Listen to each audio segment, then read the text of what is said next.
ನಮಸ್ಕಾರ ಸ್ನೇಹಿತರೆ, KSOU ಕ್ಲಾಸಸ್ಗೆ ಸ್ವಾಗತ. ಪ್ರಥಮ BA ಮತ್ತು BCom ಕನ್ನಡ ಭಾಷಿಕ ವಿದ್ಯಾರ್ಥಿಗಳಿಗೆ ಇವತ್ತು ಕನ್ನಡ ಎಕ್ಸಾಮ್ಗೆ ತುಂಬ ಇಂಪಾರ್ಟೆಂಟ್ ಆಗಿರುವ ಚಾಪ್ಟರ್ ಯಾವುದು ಅಂತ ಇವತ್ತು ಕ್ಲಾಸ್ ತಗೊಳ್ತಾ ಇದ್ದೇನೆ. ಇದು ಕನ್ನಡ ಭಾಷಿಕದಲ್ಲಿ 2 ಪುಸ್ತಕಗಳಿರ್ತವೆ. ಒಂದು ಹೊಸಗನ್ನಡ ಕವಿತೆಗಳು ಮತ್ತು ನಾಟಕ ಒಂದು ಬುಕ್ಕಲ್ಲಾದರೆ, ಇನ್ನೊಂದರಲ್ಲಿ ಪ್ರಬಂಧ ಮತ್ತು ಕನ್ನಡ ಆಡಳಿತ ಅಂತ 2 ಪುಸ್ತಕ ಈ ಸಲ ಫಸ್ಟ್ ಇಯರ್ BA ಮತ್ತು BCom ಅವರಿಗೆ ಇರ್ತದೆ. ಅದರಲ್ಲಿ ಇದು ನಾನು ಇವಾಗ ಭಾಷಿಕವಾಗಿ ತಗೊಂಡವರಿಗೆ, ಕನ್ನಡ ಲ್ಯಾಂಗ್ವೇಜ್ ಆಗಿ ತಗೊಂಡವರಿಗೆ ಇರುವಂತಹ 2 ಪುಸ್ತಕಗಳಿದು. ಸೊ ಇದರಲ್ಲಿ ಇಂಪಾರ್ಟೆಂಟಾಗಿ ಯಾವ್ದು ಕ್ವಶನ್ಸ್ ಬರುತ್ತೆ BA ಮತ್ತು BCom ವಿದ್ಯಾರ್ಥಿಗಳಿಗೆ, ತುಂಬ ಇಂಪಾರ್ಟೆಂಟಾಗಿ ಯಾವ್ದು ಕ್ವಶನ್ಸ್ ಬರ್ತಾ ಇದೆ ಕಂಟಿನ್ಯೂ ಆಗಿ, ಆ ಕ್ವಶನ್ಸ್ಗಳನ್ನು ಮಾತ್ರ ಮಾರ್ಕ್ ಮಾಡಿಟ್ಕೊಂಡಿದ್ದೀನಿ. ರೀಸೆಂಟ್ ಪ್ರಶ್ನೆ ಪತ್ರಿಕೆಗಳನ್ನು ನೋಡಿ ಜಾಸ್ತಿಯಾಗಿ ರಿಪೀಟೆಡ್ ಆಗಿರೋ ಕ್ವಶನ್ಗಳನ್ನು ಮಾತ್ರ ಹೇಳ್ತೇನೆ. ನಾನು ಬಿಟ್ಟಿರುವಂಥ ಅಧ್ಯಾಯಗಳನ್ನು ನೀವು ಸಮಯ ಇದ್ದರೆ ಓದ್ಕೋಬೋದು, ಅದನ್ನು ಓದಲೇಬೇಡಿ ಅಂತ ನಾನು ಹೇಳ್ತಾ ಇಲ್ಲ. ಬಟ್ ಆ ಕ್ವಶನ್ಸನ್ನು ಜಾಸ್ತಿ ರಿಪೀಟ್ ಆಗದೇ ಇರೋದ ಕಾರಣದಿಂದಾಗಿ ನಾನಿವತ್ತು ಸ್ಕಿಪ್ ಮಾಡ್ತಿದ್ದೇನೆ, ಈಸಿಯಾಗಿ ನಿಮಗೆ ಓದಲಿಕ್ಕೆ ಹೆಲ್ಪ್ ಆಗಲಿ ಅನ್ನುವ ಉದ್ದೇಶದಿಂದ. ಸೊ ಬುಕ್ 1ನಲ್ಲಿ 2 ಬ್ಲಾಕ್ ಇರುತ್ತೆ. ಅಂದರೆ ಹೊಸಗನ್ನಡ ಕವಿತೆಗಳಲ್ಲಿ 2 ಬ್ಲಾಕ್ ಇದೆ. ಬ್ಲಾಕ್ 1ರಲ್ಲಿ ಯಾವುದು ಇಂಪಾರ್ಟೆಂಟ್ ಚಾಪ್ಟರ್ ನೋಡೋದಾದರೆ ಹುತ್ತರಿಯ ಹಾಡು. ಇದು ಕಂಟಿನ್ಯೂ ಹೇಳ್ದಂಗೆ ಇಂಪಾರ್ಟೆಂಟ್ ಆಗಿರೋ ಕ್ವಶನ್ಸ್ಗಳನ್ನೇ ಹೇಳ್ತಾ ಇರ್ತೀನಿ, ಅದಕ್ಕೆ ಹೇಳಿರೋ ವರ್ಡ್ಗಳನ್ನೇ ಪದೇ ಪದೇ ಹೇಳ್ತಾ ಇರಬೇಕಾಗತ್ತೆ. ಸೊ ಹುತ್ತರಿಯ ಹಾಡು ಇದು ಚಾಪ್ಟರ್ ತುಂಬ ಇಂಪಾರ್ಟೆಂಟ್ ಆಗಿದೆ, ನಿಮಗೆ 10 to 15 ಮಾರ್ಕ್ಸಿಗೆ ಬರುವಂತಹ ಕ್ವಶನ್ಸ್ ಆಗಿರುತ್ತೆ. ಸೊ ಹುತ್ತರಿಯ ಹಾಡು ಪಂಜೆ ಮಂಗೇಶರಾವ್ ಅವರು ಬರೆದಿರುವಂಥ, ನಾನು ಇದು ಹುತ್ತರಿಯ ಹಾಡು ಚಾಪ್ಟರನ್ನು ಆಲ್ರೆಡಿ ಹಾಕಿದ್ದೇನೆ. ಹುತ್ತರಿಯ ಹಾಡು ಅಂದರೆ ಸುಗ್ಗಿಯ ಹಾಡು. ಇದು ಪಂಜೆ ಮಂಗೇಶರಾವ್ ಅವರು ಬರೆದಿರುವಂತಹ ಈ ಹುತ್ತರಿಯ ಹಾಡು ಪ್ರತಿ ವರ್ಷ BA ಮತ್ತು BCom ಫಸ್ಟ್ ಇಯರ್ ಅವರಿಗೆ ಖಂಡಿತ ಬರುವಂತಹ ಕ್ವಶನ್ಸ್ ಆಗಿರುತ್ತೆ, ರಿಪೀಟೆಡ್ ಆಗಿ ಕೊಟ್ಟಿರುವಂಥ ಕ್ವಶನ್. ಹಾಗಾಗಿ ನೀವು 10 ಇಲ್ಲ 15 ಮಾರ್ಕಿಗೆ ಕೊಡುವಂಥ ಈ ಪಾಠವನ್ನು ಚೆನ್ನಾಗಿ ಓದ್ಕೋಬೇಕು, ಕವಿತೆಯನ್ನು ಚೆನ್ನಾಗಿ ಓದ್ಕೋಬೇಕು. ಹಾಗೆ ಇದು ಬರೀ 10 ಮತ್ತು 15 ಮಾರ್ಕ್ಸ್ ಕ್ವಶನ್ಸಿಗೆ ಅಷ್ಟೇ ಅಲ್ಲ, ಇದರ ಒಂದು ಪ್ಯಾರಾಗ್ರಾಫನ್ನು ತಗೊಂಡು ಸಂದರ್ಭ ಸಹಿತ ವಿವರಿಸಿ ಅಂತ ಕೂಡ ಕೊಡ್ತಾರೆ. ಹಾಗಾಗಿ ಇದು ತುಂಬ ಇಂಪಾರ್ಟೆಂಟ್ ಆದ ಚಾಪ್ಟರ್ ಆಗಿರುತ್ತೆ ಹುತ್ತರಿಯ ಹಾಡು. 10 to 15 ಮಾರ್ಕ್ಸಿಗೆ ಬರುವಂಥ ಕ್ವಶನ್ಸ್. ಸೊ ಇದನ್ನು ಮಿಸ್ ಮಾಡಬೇಡಿ, ಈ ಚಾಪ್ಟರನ್ನು ಓದ್ಕೊಳ್ಳೇಬೇಕು. ಹಾಗೆಯೇ ದುಃಖ ಸೇತು ಕೂಡ ಬರುತ್ತೆ, 10 ಮಾರ್ಕ್ಸಿಗೂ ಕೇಳಿದ್ದಾರೆ. ಕಂಟಿನ್ಯೂ ಬರ್ತಾ ಇದೆ ಅಂತ ಹೇಳಲಿಕ್ಕಾಗಲ್ಲ, ಬಟ್ ಇದು ಬಂದಿದೆ. ಸೊ ಇದನ್ನು ನೀವು ಸ್ಕಿಪ್ ಮಾಡೋ ಹಾಗಿಲ್ಲ. ದುಃಖ ಸೇತು BM ಶ್ರೀಕಂಠಯ್ಯ ಅವರು ಬರೆದಿರುವಂಥ ದುಃಖ ಸೇತು ಈ ಚಾಪ್ಟರು ಇದು ಕೂಡ ತುಂಬ ಇಂಪಾರ್ಟೆಂಟ್ ಆಗಿರುತ್ತೆ. ಹಾಗೆಯೇ ನೀ ಹಿಂಗ ನೋಡಬೇಡ ದಾರಾ ಬೇಂದ್ರೆಯವರು ಬರೆದಿರುವಂತಹ ಈ ಕ್ವಶನ್ಸ್ ಕೂಡ, ಈ ಚಾಪ್ಟರ್ ಕೂಡ ತುಂಬ ಇಂಪಾರ್ಟೆಂಟ್. ಇದು ತುಂಬ ಚೆನ್ನಾಗಿದೆ. ಈ ಚಾಪ್ಟರನ್ನು ಕೂಡ ನಾನು ಆಲ್ರೆಡಿ ಕ್ಲಾಸ್ ಮಾಡಿ ಹಾಕಿದ್ದೇನೆ. ಇದು ಯಾವ ಸಂದರ್ಭದಲ್ಲಿ ಕತೆ ಈ ನೀ ಹಂಗ ನೋಡಬೇಡ ನನ್ನ ಎನ್ನುವ ಒಂದು ಕವಿತೆಯನ್ನು ಬರೆದಿದ್ದಾರೆ ಅಂತ ನೀವು ತಿಳ್ಕೊಂಡು ಆ ಚಾಪ್ಟರನ್ನು ಓದ್ಕೊಂಡು ಅರ್ಥ ಮಾಡಿಕೊಂಡ್ರೆ ಅದಕ್ಕೆ ಅದರಲ್ಲಿರುವಂಥ ಅವರು ಪದ ಶೈಲಿಗಳನ್ನು ನೋಡಿದಾಗಲೇ ಗೊತ್ತಾಗ್ತದೆ ಇದು ಬರೆದಿರುವಂಥದ್ದು ದಾರಾ ಬೇಂದ್ರೆಯವರೇ ಅಂತ. ಅವರ ಆ ಲ್ಯಾಂಗ್ವೇಜ್ ಇದೆಯಲ್ವಾ, ಅದರಲ್ಲೇ ಗೊತ್ತಾಗುತ್ತೆ ನಮಗೆ ಈ ಚಾಪ್ಟರಿಂದ ಅಂತ. ಹಾಗಾಗಿ ನಿಮಗೆ ಭಾವಾರ್ಥಗಳಲ್ಲಿ ತುಂಬ ಭಾವಾರ್ಥ ಸಹಿತ ಬರೆಯಿರಿ, ಸಂದರ್ಭ ಸಹಿತ ಬರೆಯಿರಿ ಅನ್ನುವಂಥ ಜಾಸ್ತಿ ಈ ನಿಹಿಂಗ ನೋಡಬೇಡ ಪಠ್ಯದಿಂದನೇ ಕೇಳಿರ್ತಾರೆ. ಹಾಗಾಗಿ ನೀವು ಇದನ್ನು ಓದ್ಕೊಳ್ಳೇಬೇಕು. ಶ್ರೀಸಾಮಾನ್ಯರ ದೀಕ್ಷೆಗೀತೆ ಇದು 10 ಮಾರ್ಕ್ಸಿಗೆ ಕೇಳಿರುವಂಥ ಕ್ವಶನ್ಸ್, ಕಂಟಿನ್ಯೂ ಆಗಿ ಇದನ್ನು ಕೂಡ ಕೇಳ್ತಾ ಇದ್ದಾರೆ. ನಾನು ರಿಪೀಟೆಡ್ ಆಗಿ ಕೆಲವೊಂದು ಕ್ವಶನ್ಸ್ಗಳನ್ನು ರಿಪೀಟೆಡ್ ಆಗಿ ಕೇಳ್ತಾ ಇದ್ದಾರೆ. ಹಾಗಾಗಿ ಆಲ್ಮೋಸ್ಟ್ ಎಲ್ಲ ಕ್ವಶನ್ಸ್ಗಳು ಇಂಪಾರ್ಟೆಂಟೇ ಈ ಕನ್ನಡದಲ್ಲಿ. ಅದನ್ನು ಬಿಡಿ ಅಂತ ಹೇಳೋಕ್ಕಾಗಲ್ಲ, ಯಾಕಂದರೆ ಒಂದೊಂದು ವರ್ಷ ಒಂದೊಂದು ಸ್ಕಿಪ್ ಮಾಡಿಬಿಟ್ಟು ಇಂಪಾರ್ಟೆಂಟ್ ಆಗಿರುವ ಒಂದು ಕ್ವಶನ್ಸ್ ಬಿಟ್ಟು ಇನ್ನೊಂದು ಕೊಟ್ಟಿದ್ದಾರೆ. ಹಾಗಾಗಿ ಜಾಸ್ತಿ ರಿಪೀಟೆಡ್ ಕ್ವಶನ್ಸ್ನೇ ಮಾಡಲಿಕ್ಕೆ ಆಗಲ್ಲ, ಹೇಳೋಕ್ಕಾಗಲ್ಲ. ಯಾಕಂದರೆ ಇಲ್ಲಿ ಆಲ್ಮೋಸ್ಟ್ ಎಲ್ಲ ಚಾಪ್ಟರ್ಗಳು ಇಂಪಾರ್ಟೆಂಟೇ ಆಗಿರುತ್ತೆ ಈ ಸಲ ಕನ್ನಡ, ಪರ್ಟಿಕ್ಯುಲರ್ ಆಗಿ ಕನ್ನಡದಲ್ಲಿ.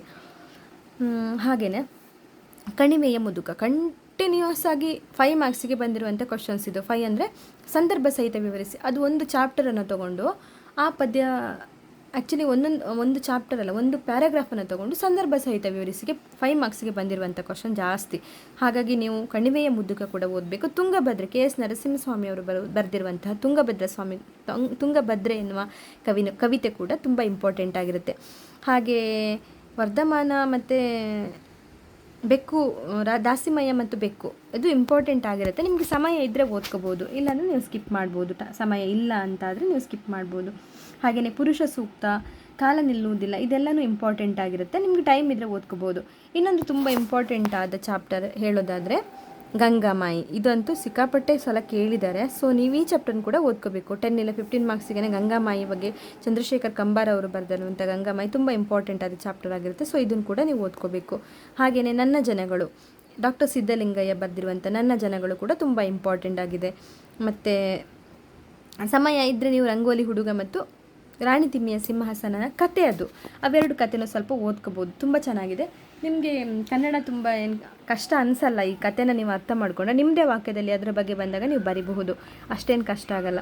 ಸೊ ಬ್ಲಾಕ್ 1ರಲ್ಲಿ ಹುತ್ತರಿಯ ಹಾಡು, ದುಃಖ ಸೇತು ಓದ್ಕೋಬೇಕು. ನೀ ಹಿಂಗೆ ನೋಡಬೇಡ ನನ್ನ, ಶ್ರೀಸಾಮಾನ್ಯರ ದೀಕ್ಷಾಗೀತೆ, ಕುವೆಂಪುರವರು ಬರೆದಿರುವಂಥ ಈ ಚಾಪ್ಟರ್ 10-15 ಮಾರ್ಕ್ಸಿಗೆ ಬರುವಂಥದ್ದು, 15 ಮಾರ್ಕ್ಸಿಗೆ ಜಾಸ್ತಿ ಕೇಳಿದ್ದಾರೆ. ಸೊ ಇದೊಂದು ಚಾಪ್ಟರ್ ಕೂಡ ಮಿಸ್ ಮಾಡಲೇಬೇಡಿ, ಶ್ರೀಸಾಮಾನ್ಯರ ದೀಕ್ಷಾಗೀತೆ ಇದನ್ನೊಂದು ಓದ್ಕೊಳ್ಳೇಬೇಕು. ಹಾಗೆ ಉಳಿದಿರುವಂಥದ್ದು ಕಣಿವೆಯ ಮುದುಕ, ತುಂಗಭದ್ರೆ ಇದನ್ನು ಓದ್ಕೊಳ್ಳಿ, ಗಂಗಾಮಾಯಿ, ನನ್ನ ಜನಗಳು, ಇದಿಷ್ಟು ಚಾಪ್ಟರ್ನು ನೀವು ಚೆನ್ನಾಗಿ ಓದ್ಕೊಳ್ಳೇಬೇಕಾಗಿರುವಂಥ ಚಾಪ್ಟರ್ಗಳಿದು. ಉಳಿದಿರುವಂಥ ಬಿಟ್ಟಿರುವಂಥ ಚಾಪ್ಟರ್ಗಳೇನಿದೆ ಅದು ನಿಮಗೆ ಸಮಯ ಇದ್ದರೆ ಓದ್ಕೋಬೋದು. ಚೆನ್ನಾಗಿ ಕಂಪ್ಲೀಟ್ ಮಾರ್ಕ್ಸ್ ತೆಗಿಲೇಬೇಕು, ನನಗೆ ಸಮಯ ಇದೆ ಅನ್ನುವಂಥವ್ರು ಈ ಚಾಪ್ಟರ್ನ ಕೂಡ ಓದ್ಕೋಬೋದು. ಯಾಕಂದರೆ ರಂಗೋಲಿ ಹುಡುಗ ಮತ್ತು ರಾಣಿ ತಿಮ್ಮಿಯ ಸಿಂಹಾಸನ, ಪುರುಷ ಸೂಕ್ತ ಇದೆಲ್ಲವೂ ಇಂಪಾರ್ಟೆಂಟ್ ಆಗಿರುವಂಥದ್ದು. ಬಂದಿಲ್ಲ ಅಂತಲ್ಲ, ಬಂದಿದೆ ಪರೀಕ್ಷೆಗೆ. ಆದರೆ ನಿಮಗೆ ಓದಲಿಕ್ಕೆ ಸಮಯ ಇಲ್ಲದವರು ಮಾತ್ರ ಜಸ್ಟ್ ಪಾಸ್ ಆಗಬೇಕು, ಇಲ್ಲ ನನಗೊಂದು ಬಿಟ್ವೀನ್ 50 to 60 ಮಾರ್ಕ್ಸ್ ಎಲ್ಲ ತೆಗೆದ್ರು ಸಾಕು ಅನ್ನುವ ಒಂದು ಮೈಂಡ್ ಸೆಟ್ ಇದ್ದವರಿಗೆ ಇಷ್ಟು ಓದ್ಕೋಬೇಕು ಅಂತ ನಾನು ಕ್ಲಾಸ್ ಹೇಳ್ತಾ ಇದ್ದೀನಿ ಅಷ್ಟೇ. ಅದರ ಅರ್ಥ ನೀವು ಓದ್ಕೋಬೇಡಿ ಅಂತ ನಾನು ನಿಮ್ಮನ್ನು ಗೊಂದಲಕ್ಕೆ ಹಾಕ್ತಾ ಇಲ್ಲ, ದಯವಿಟ್ಟು ಅರ್ಥ ಮಾಡ್ಕೊಳ್ಳಿ. ಹಾಗೆಯೇ ಪಠ್ಯಭಾಗ 2ರದ್ದು ಬ್ಲಾಕಲ್ಲಿ ನೋಡೋದಾದರೆ ಇಂಪಾರ್ಟೆಂಟ್ ಆಗಿರುವಂಥದ್ದಂದರೆ ಹರಿಜನ್ವಾರ, ಶ್ರೀರಂಗ ಅವರು ಬರೆದಿರುವಂಥ ಹರಿಜನ್ವಾರ, ಜನಿವಾರ ಎನ್ನುವ ಒಂದು ವಸ್ತುವನ್ನು ಇಟ್ಕೊಂಡು ಬರೆದಿರುವಂತಹ ಈ ನಾಟಕ ತುಂಬ ಚೆನ್ನಾಗಿದೆ.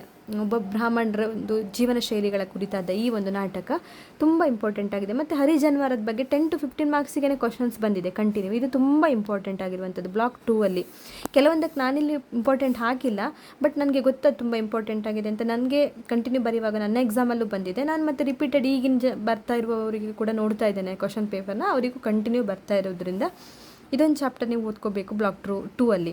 ಹಾಗೆಯೇ ತೆರೆಗಳು, ಪಿ ಲಂಕೇಶ್ ಅವರು ಬರೆದಿರುವಂತಹ ತೆರೆಗಳು, ಈ ಚಾಪ್ಟರ್ ತುಂಬ ಇಂಪಾರ್ಟೆಂಟ್ ಇದೆ, ಇದು ಕೂಡ ನೀವು ಓದ್ಕೋಬೇಕು. ಮನೆ, ಘಟಕ 7ರಲ್ಲಿ ಮನೆ, ಇದು ಚಾಪ್ಟರ್ ಕೂಡ ತುಂಬ ಇಂಪಾರ್ಟೆಂಟ್ ಇದರಲ್ಲಿ.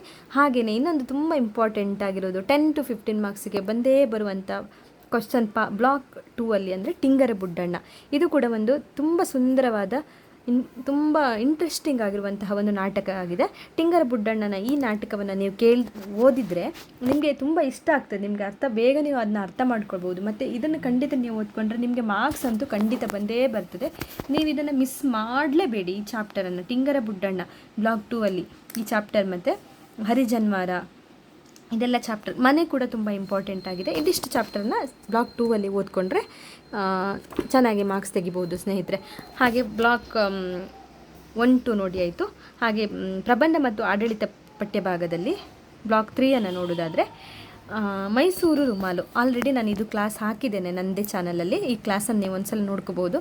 ಮೈಸೂರು ರುಮಾಲಿಗೆ ಸಂಬಂಧಪಟ್ಟಂತೆ ವಿ ಸೀತಾರಾಮಯ್ಯ ಅವರು ಬರೆದಿರುವಂಥ ಇದೊಂದು ಪ್ರಬಂಧ ತುಂಬ ಚೆನ್ನಾಗಿದೆ. ರುಮಾಲನ್ನು ಕಟ್ಟುವುದು ಹೇಗೆ, ಏನೆಲ್ಲ ಉಪಯೋಗ ಇದೆ, ರುಮಾಲಿನ ಪಾರಂಪರಿಕ ಹೇಗಿದೆ, ಅದನ್ನು ಹೇಗೆ ನಾವು ಉಳಿಸ್ಕೊಂಡು ಹೋಗಬೇಕು, ಮುಂದೆ ಅದನ್ನು ಯಾವ ಥರ ಬಳಸಬೇಕು, ಅದರ ಬಗ್ಗೆ ತುಂಬ ಡೀಟೇಲ್ ಆಗಿ ಕ್ಲಾಸ್ ಪುಸ್ತಕದಲ್ಲಿದೆ.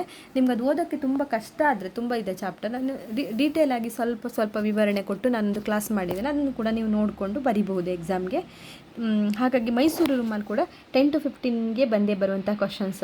ಸೊ ನನಗೇನು ಹೇಳಿದ್ದೀನಿ 10 to ಬ್ಲಾಕ್ 2 ಮತ್ತು 2 ಬುಕ್ಸಲ್ಲಿ ಸೇರಿ ಯಾವುದು ಇಂಪಾರ್ಟೆಂಟ್ ಹೇಳಿದ್ದೇನಲ್ಲ ಅದೆಲ್ಲವೂ ಇಂಪಾರ್ಟೆಂಟ್. ಯಾಕಂದರೆ ಅದರಲ್ಲಿ ಯಾವ್ದು ಬರುತ್ತೆ ಅಂತ ಹೇಳೋಕ್ಕಾಗಲ್ಲ, ನಾವು ಅದನ್ನು ಓದ್ಕೊಂಡ್ರು ಇದು ಬರ್ಬೋದು. ಯಾಕಂದರೆ ಇದೊಂದು ಪರ್ಟಿಕ್ಯುಲರ್ ಕನ್ನಡ ಸಬ್ಜೆಕ್ಟಲ್ಲಿ ಇದೇ ಇಂಪಾರ್ಟೆಂಟ್ ಅಂತ ನನಗೆ ಹೇಳಲಿಕ್ಕೆ ಆಗೋದೇ ಇಲ್ಲ.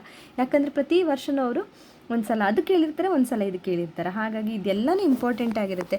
ಮತ್ತು ದಿವಾನ ಖಾನೆ ಅಂದ ಚಂದ, ಇದು 10 ಮಾರ್ಕ್ಸ್ಗೆ ಬರುವಂಥ ಕ್ವಶನ್ಸ್. ಇದೆಲ್ಲವೂ ಪ್ರಬಂಧ ನಿಮಗೆ ಓದಲಿಕ್ಕೆ ಕಷ್ಟನೇ ಆಗೋದಿಲ್ಲ. ಯಾಕಂದರೆ ಇದೊಂದು ಕತೆ, ನೀವು ಪುಸ್ತಕದಲ್ಲಿ ಓದೋದು ಕಷ್ಟ ಆದರೆ ನಾನು ಇದಕ್ಕೆಲ್ಲ ಕ್ಲಾಸ್ ಹಾಕಿದ್ದೇನೆ ಸ್ನೇಹಿತರೆ.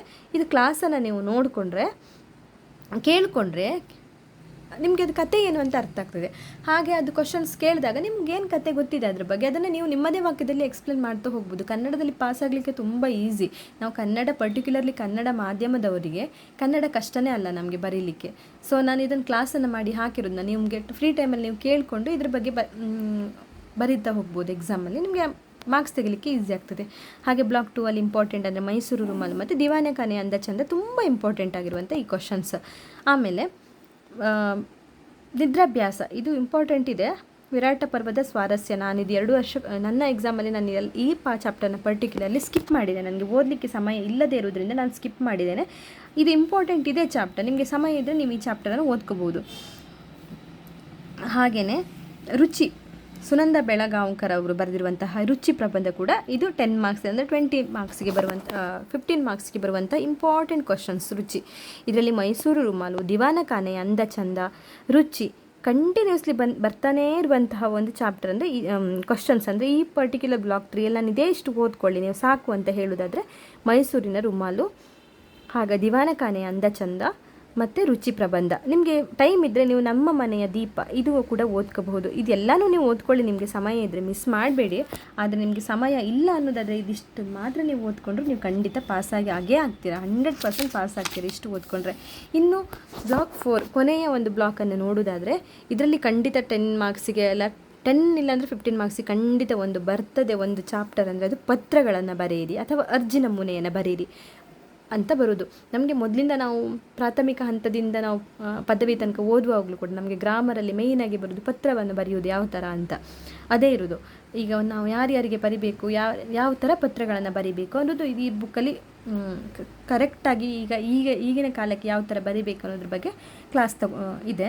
ಸೊ ಕಂಪ್ಲೀಟಾಗಿ ನೀವು ಆ ಚಾಪ್ಟರನ್ನು ಹೋಗಿ ಪತ್ರನ ಯಾವ ಥರ ಬರಿಬೇಕು ಅಂತ ನೋಡಿಕೊಂಡು ಅದನ್ನು ಓದ್ಕೊಂಡ್ರೆ ಇದರಲ್ಲಿ ಒಂದು ಖಂಡಿತ 10 to 15 ಮಾರ್ಕ್ಸ್ ಅಂತ ಬರುತ್ತೆ. ಇದರಲ್ಲಿ ನೀವು ಓದಲೇಬೇಕು ಒಂದಂತ ಹೇಳಿದರೆ ಆಡಳಿತ ಭಾಷೆಗೆ ಕನ್ನಡ ಬೆಳೆದು ಬಂದ ದಾರಿ, ಈ ಚಾಪ್ಟರನ್ನು ಓದ್ಕೊಳ್ಳಿ.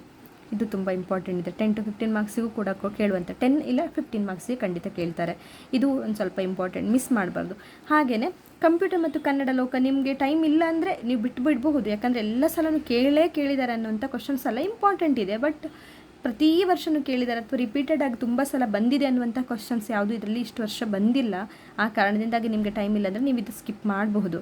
ಬಟ್ ಅರ್ಜಿ ನಮೂನೆಗಳು ಮತ್ತು ಪತ್ರ ವ್ಯವಹಾರ, ಅರ್ಜಿನ ಯಾವ ಥರ ಬರೀಬೇಕು, ಇಲ್ಲ ನಾವು ಪತ್ರಗಳನ್ನು ವಿವಿಧ ಸರ್ಕಾರಿ ಹುದ್ದೆಗಳವರು ಯಾವ ಥರ ಪತ್ರ ಬರೀತಾರೆ, ಅರೆ ಸರ್ಕಾರಿ ಪತ್ರ, ಔಪಚಾರಿಕ ಪತ್ರ, ಇದೆಲ್ಲ ಯಾವ ಥರ ಬರಿಬೇಕು ಅಂತ ಜಸ್ಟ್ ನೀವು ಪೇಪರ್ನ ನೋಡಿಕೊಂಡು ಯಾವ ಥರ ಪತ್ರ ಬರಿಬೇಕು ಅಂತ ಜಸ್ಟ್ ಇದು ತುಂಬ ಕಷ್ಟ ಆಗಿಲ್ಲ, ಕಠಿಣ ಅಂತ ಅನಿಸಲ್ಲ ನಿಮಗೆ ಓದಿದರೆ. ಇದನ್ನೊಂದು ಓದ್ಕೊಳ್ಳಿ. ಇವೆರಡನೇ ಇಂಪಾರ್ಟೆಂಟ್ ಇದೆ. ಹಾಗೆ ಆಡಳಿತ ಭಾಷೆಯಾಗಿ ಕನ್ನಡ ಬೆಳೆದು ಬಂದದ್ದು ಹೇಗೆ ಅಂತ ಒಂದು ಓದ್ಕೊಂಡ್ರೆ ಇದಿಷ್ಟು ಚಾಪ್ಟರನ್ನು ನೀವು ಓದ್ಕೊಂಡ್ರೆ ಖಂಡಿತ ಎಕ್ಸಾಮಲ್ಲಿ ಪಾಸ್ ಆಗಲಿಕ್ಕೆ ತುಂಬ ಈಸಿ ಆಗ್ತದೆ. ನಾನು ಕೆಲವೊಂದು ಕ್ವಶನ್ಸನ್ನು ಇದು ಬರುತ್ತೆ ಅಂತ ನಾನು ನಿಮ್ಮನ್ನು ಕನ್ಫ್ಯೂಷನ್ ಮಾಡ್ತಾ ಇಲ್ಲ. ಪರ್ಟಿಕ್ಯುಲರ್ ಆಗಿ ಕನ್ನಡದಲ್ಲಿ ನಾನು ಯಾವ್ದು ನಿಮಗೆ 10 to 15 ಮಾರ್ಕ್ಸ್ ಬರುತ್ತೆ ಅಂತ ಹೇಳಿದ್ದೀನಲ್ಲ, ಅದನ್ನು ನೀವು ಖಂಡಿತ ಓದ್ಕೋಬೇಕು. ಯಾಕಂದರೆ ಅದು 10-15 ಮಾರ್ಕ್ಸಿಗೆ ಬಂದಿಲ್ಲ ಅಂದ್ರೂ 5 ಮಾರ್ಕ್ಸಿಗೆ ಆ ಕ್ವಶನ್ಸ್ ಬಂದಿರುತ್ತೆ. ಹಾಗಾಗಿ ಹುತ್ತರಿಯ ಹಾಡು, ಕಣಿವೆಯ ಮುದುಕ, ಶ್ರೀಸಾಮಾನ್ಯರ ದೀಕ್ಷಾಗೀತೆ, ಟಿಂಗರ ಬುಡ್ಡಣ್ಣ, ಮೈಸೂರಿನ ರುಮಾಲು, ಇದೆಲ್ಲ ತುಂಬ ಇಂಪಾರ್ಟೆಂಟ್ ಆಗಿರುವಂಥ ಚಾಪ್ಟರ್. ಇದರಲ್ಲಿ 5ಗೂ ಬರುತ್ತೆ, 10ಗೂ ಬರುತ್ತೆ, ಇಲ್ಲ 15ಗೂ ಬರುತ್ತೆ. ಸೊ ಯಾವುದಕ್ಕೆ ಪರ್ಟಿಕ್ಯುಲರ್ಲಿ ಬರುತ್ತೆ ಅಂತ ಹೇಳೋಕ್ಕಾಗಲ್ಲ.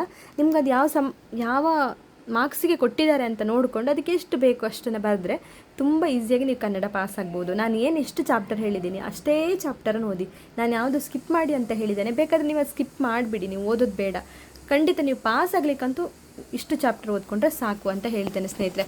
ಅದರ ಅರ್ಥ ನೀವು ಓದ್ಕೋಬಾರ್ದು ಅಂತ ನಾನು ನಿಮ್ಮನ್ನು ಗೊಂದಲ ಮಾಡೋದಾಗಲಿ, ನಿಮ್ಮನ್ನು ತಪ್ಪು ದಾರಿಗೆ ತೊಗೊಂಡು ಹೋಗೋದಾಗಲಿ ಮಾಡ್ತಾ ಇಲ್ಲ. ಯಾಕಂದರೆ ಕೊನೆ ಕ್ಷಣದಲ್ಲಿ ಓದಲಿಕ್ಕೆ ಸಮಯ ಇಲ್ಲ ಅಂತ ಇದ್ದವರಿಗೆ ಮಾತ್ರ ನಾನು ಈಗ ಹೇಳ್ತಿರೋದು ಈ ಚಾಪ್ಟರನ್ನು ಬಿಡಿ ಅಂತ.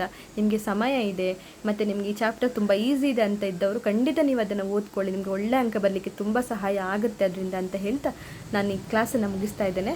ದಯವಿಟ್ಟು ಈ ಕ್ಲಾಸ್ ನಿಮಗೆ ಇಷ್ಟ ಆದರೆ ನನ್ನ ಚಾನಲ್ನ ಸಬ್ಸ್ಕ್ರೈಬ್ ಮಾಡಿ, ಹಾಗೆ ಒಂದು ಲೈಕ್ ಕೊಡಿ, ಮತ್ತು ನಿಮ್ಮ ಸ್ನೇಹಿತರೆ ಯಾರಾದರೂ ಇದ್ದರೆ ಈ ಚಾನಲ್ಗೆ ಸಬ್ಸ್ಕ್ರೈಬ್ ಮಾಡಲಿಕ್ಕೆ ಶೇರ್ ಮಾಡಿ ಸ್ನೇಹಿತರೆ.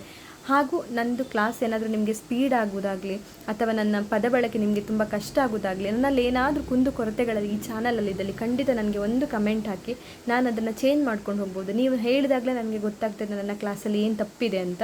ದಯವಿಟ್ಟು ನಿಮ್ಮ ಕಮೆಂಟ್ ನನಗೆ ತುಂಬ ಮುಖ್ಯ ಆಗಿರುತ್ತೆ. ಹಾಗೆ ನನಗೆ ನಿಮ್ಮೆಲ್ಲರ ಸಪೋರ್ಟ್ ಕೂಡ ಬೇಕು. ನಾನು ಹೇಗೆ ಎಕ್ಸಾಮಲ್ಲಿ ಇದ್ರ ಥ್ರೂ ಓದ್ಕೊಂಡು ಮೊಬೈಲಲ್ಲೇ ಓದ್ಕೊಂಡಿರೋ ಎಷ್ಟೋ ಸಮಯಗಳಲ್ಲಿ ನನಗೆ ಓದೋಕ್ಕೆ ಸಮಯ ಇಲ್ಲದಿರೋ ಕಾರಣಕ್ಕಾಗಿ ಕೆಲಸ ಮಾಡ್ತಾ ಅಥವಾ ನನ್ನದೇ ಒಂದು ಕೆಲಸದಲ್ಲಿರುವಾಗಲೇ ನಾನು ಮೊಬೈಲಲ್ಲಿ ಇಯರ್ಫೋನ್ ಹಾಕ್ಕೊಂಡು ಕೇಳಿಕೊಂಡು ಓದ್ಕೊಂಡು ಹೋಗಿ ಬರೆದು ಪಾಸಾಗಿರೋದು ಇದೆ. ಹಾಗಾಗಿ ಆವಾಗಲೇ ಥಿಂಕ್ ಮಾಡಿರೋದು ತುಂಬ ಜನರಿಗೆ ಇದ್ರ ಅನಿವಾರ್ಯತೆ ಅಗತ್ಯತೆ ಇದೆ ಅಂತ ನನಗೆ ಅರ್ಥ ಆಗಿ ನಾನು ಈ ಕ್ಲಾಸ್ ಮಾಡೋದು ಉದ್ದೇಶ ಆಗಿತ್ತು ಅಂತ ಹೇಳ್ತಾ ಈ ವಿಡಿಯೋನ ಇಲ್ಲಿಗೆ ಮುಗಿಸ್ತಾ ಇದ್ದೇನೆ. ಧನ್ಯವಾದಗಳು ಸ್ನೇಹಿತರೆ.